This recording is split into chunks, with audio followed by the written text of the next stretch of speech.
হে আসসালামু আলাইকুম, নিয়ে চলে এসেছি আমি পার্ট টু। দেখো, ভিডিওটি কিন্তু খুবই গুরুত্বপূর্ণ হতে চলেছে।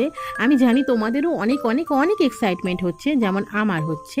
ভিডিওটা শেষ পর্যন্ত দেখবে কিন্তু অবশ্যই অবশ্যই অনুরোধ রইল।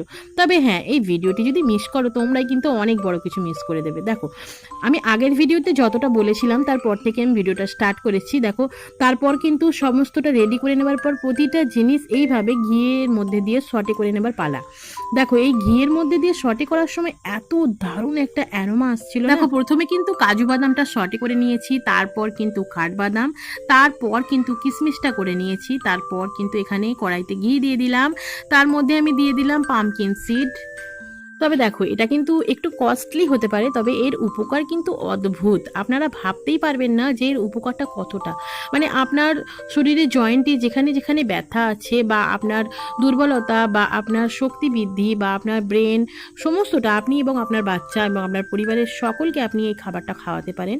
রেগুলার একটা করে লাড্ডু আপনি সকালবেলা খেয়ে নেবেন, ব্যাস আর কিছুই চাই না। এতে আপনি পুরোপুরি এনার্জেটিক হয়ে যাবেন, কারণ প্রতিটা জিনিস এর মধ্যে, প্রতিটা জিনিস একদম এক নম্বর আছে, মানে একদম এনার্জেটিক জিনিস আছে। তো দেখো, সাদা তিলটা আমরা ভালোভাবে সটে করে নিলাম। তবে দেখো, এর মধ্যে কিন্তু সবচেয়ে সৌন্দর্য কিন্তু সাদা তিলটাই দিয়েছে, তাই না? এত দারুণ। তবে এর মধ্যে মোস্ট ইম্পর্টেন্ট একটা জিনিস আছে, যেটা আমি বলে দিই।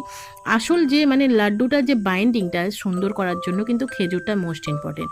খেজুরটা যে মানে নরম ভাবটা আসবে, তা যার জন্যই মানে লাড্ডুটাকে আমরা লাড্ডু বানাতে পারবো, মানে বাইন্ডিংটা খুব সুন্দর হবে।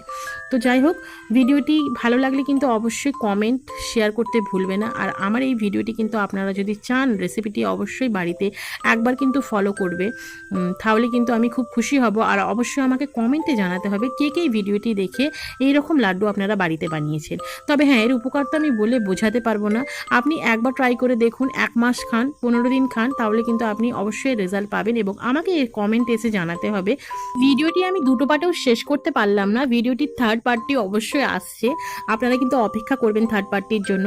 আমি কিন্তু আবারও একটি পার্ট নিয়ে আসবো, এবং আপনাদের সঙ্গে ভিডিওটির শেষ একদম কমপ্লিট ভিডিওটি আপনাদেরকে দেব, যেটা হবে ফাইনাল পার্ট। টাটা।